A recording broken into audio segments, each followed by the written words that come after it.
જય માતાજી મિત્રો, મળા એક નવી વાર્તામાં। પૂનમની રાત્રે ભગવાનની કૃપા। જય શ્રી કૃષ્ણ મિત્રો, જો તમને ભગવાન પર વિશ્વાસ હોય તો આ વાર્તા અંત સુધી જરૂર સાંભળજો। કહેવાય છે કે પૂનમની રાત્રે કરેલી સાચી પ્રાર્થના ક્યારેય વ્યસ્ત જતી નથી। આજે હું તમને એવી જ એક ભાવુક વાર્તા સંભળાવવા જઈ રહી છું। ગુજરાતના એક નાનકડા ગામમાં ગરીબ વિધવા ગંગાબા રહેતા હતા। તેમની સાથે તેમનો 10 વર્ષનો દીકરો મોહન રહેતો હતો।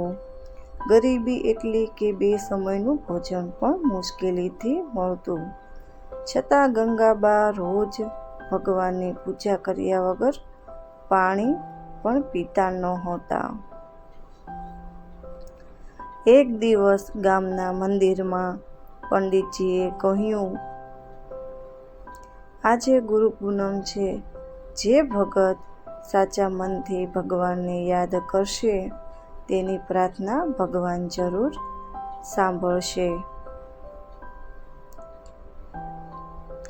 આ વાત ગંગાબાના હૃદયમાં ઉતરી ગઈ।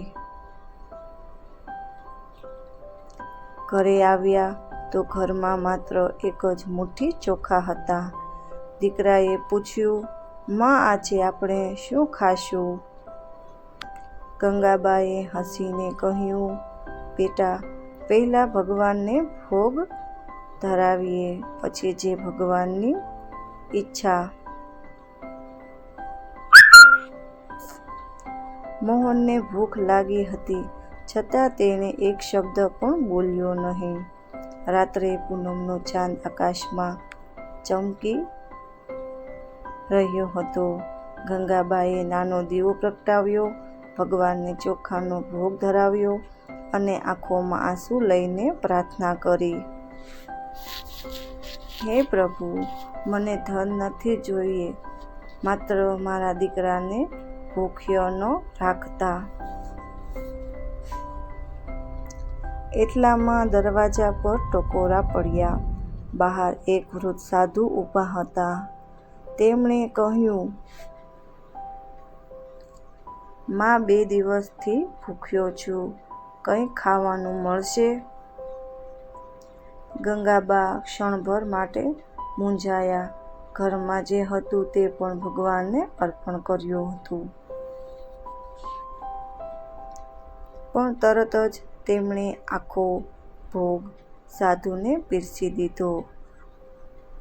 સાધુએ પ્રેમથી ભોજન લીધું અને આશીર્વાદ આપ્યા, દીકરી, તારો આ ત્યાગ ભગવાને સ્વીકારી લીધો છે। આવતી સવારથી તારા ઘરમાં ક્યારેય અન્નની ખોટ નહીં પડે।